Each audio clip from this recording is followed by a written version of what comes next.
კომენტარებში იყო რამოდენიმე კითხვა, შემხვდა რას ვფიქრობ და როგორი ძრავებია 3 და 5, 3 და 0 ძრავები M276.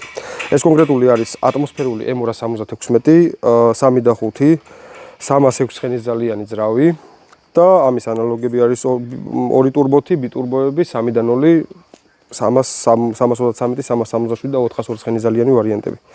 ეხლა რატო ვწერ ამ ვიდეოს? და მინდა გითხრათ და გაჩვენოთ ის მომენტი, როდესაც არასწორი მოვლის პირობებში რა ემართება ძრავს.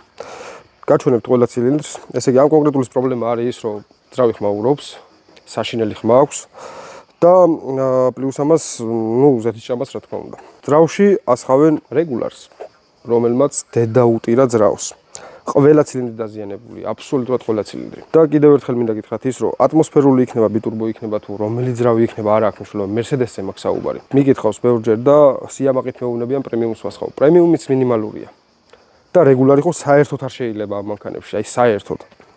აქედან გამომდინარე, როდესაც რეგულარს ასხამენ და არასწორი ზეთის სიბლანტის შეთავსება მიდის, არასწორი საწვავი ისხმება. ძრავი დეტონირებს, მაგრამ დეტონაცია არ არის ის, რაც თქვენ ბევრს გონიათ, რომ აი ჩავარდნებით რომ მუშაობს ძრავი, ეგ არ არის დეტონაცია. დეტონაცია არის სხვა რაღაცა აბსოლუტურად. საწვავიდან გამომდინარე დაზიანდა ეს ძრავი.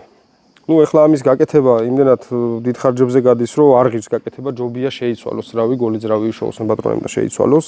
უბრალოდ რეკომენდაციას გაძლევთ, არ ჩაასხათ ცუდი საწვავი. ჩემი პირადი გადმოსახედიდან, ჩემი პირადი აზრი არის ის, რომ რეგულარის და პრემიუმიც ამ მანქანებში ცუდი საწვავია. თუ ჩაასხავ სუპერს და ჩაასხავ კარგ ზეთს და კარგ ექსპლუატაციას გაუწევ ძრავს, ის ძრავი გასიამოვნებს. გინდა 3 და 0 იყოს, გინდა 3 და 5 იყოს, გინდა 4 და 7 იყოს. სულ ეს იყო რის თქვაც მინდოდა.